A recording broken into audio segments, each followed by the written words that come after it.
ನೇಪಾಳದಲ್ಲಿ ಜಲಪ್ರಳಯ ಉಂಟಾಗಿದ್ದು ಹಲವು ಕನ್ನಡಿಗರು ಪ್ರವಾಹದಲ್ಲಿ ಸಿಲುಕಿದ್ದಾರೆ.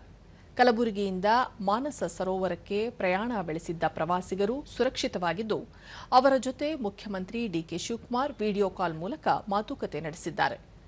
ಕಾಳಗಿ ತಾಲೂಕಿನ ಕೋಡ್ಲಿ ಗ್ರಾಮದ ಮಲ್ಲಿನಾಥ ಕೋಲಕುಂದಿ ಹಾಗೂ ಚಿಂಚೋಳಿ ತಾಲೂಕಿನ ಕನಕಪುರ ಗ್ರಾಮದ ಸಂಗಮೇಶ್ ಪಾಟೀಲ ಅವರು ಪ್ರವಾಹದಿಂದ ಸ್ವಲ್ಪ ಅಂತರದಲ್ಲಿ ಪಾರಾಗಿದ್ದಾರೆ. ಸದ್ಯ ಕಠ್ಮಂಡುವಿನಲ್ಲಿ ಆಶ್ರಯ ಪಡೆದಿದ್ದಾರೆ.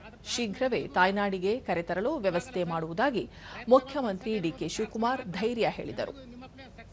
ನಾನು ಬಚಾವಾಗಿ ಬಂದಿನಂದ್ರೆ ಹೇಳಕ್ಕೆ ಸಾಧ್ಯವಿಲ್ಲ ಸರ್. ನಮ್ಮ ಹತ್ರನೇ ನಮ್ಮಿಂದ ಒಂದು 10 ಮಿನಿಟ್ ಮೊದಲೇ 2 ಬಸ್ಗಳು ಮಿಸ್ಸಿಂಗ್ ಸರ್. ಇಲ್ಲ ಸರ್, ವೆಸ್ಟ್ ಬೆಂಗಾಲ್ದವ್ರು ಸರ್. ಹಾ ಸರ್, 2 ಬಸ್ ಸರ್, ಒಂದು 10.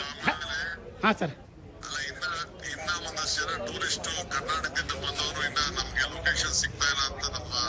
ಸರ್ ನಾನು ಸರ್ಚ್ ಮಾಡ್ತಾ ಇದ್ದೀನಿ ಸರ್. ಕಠ್ಮಂಡು ಪೂರ ನಾನು 3 ದಿವಸ ಅದು ಇಲ್ಲೇ ಇದ್ದೀನಿ ಸರ್. ಮೊದಲೇ ನಾನು ಕರ್ನಾಟಕದವ್ರು, ನನಗೂ ಸಂಪರ್ಕಕ್ಕೆ ಯಾರೂ ಬಂದಿಲ್ಲ ಸರ್.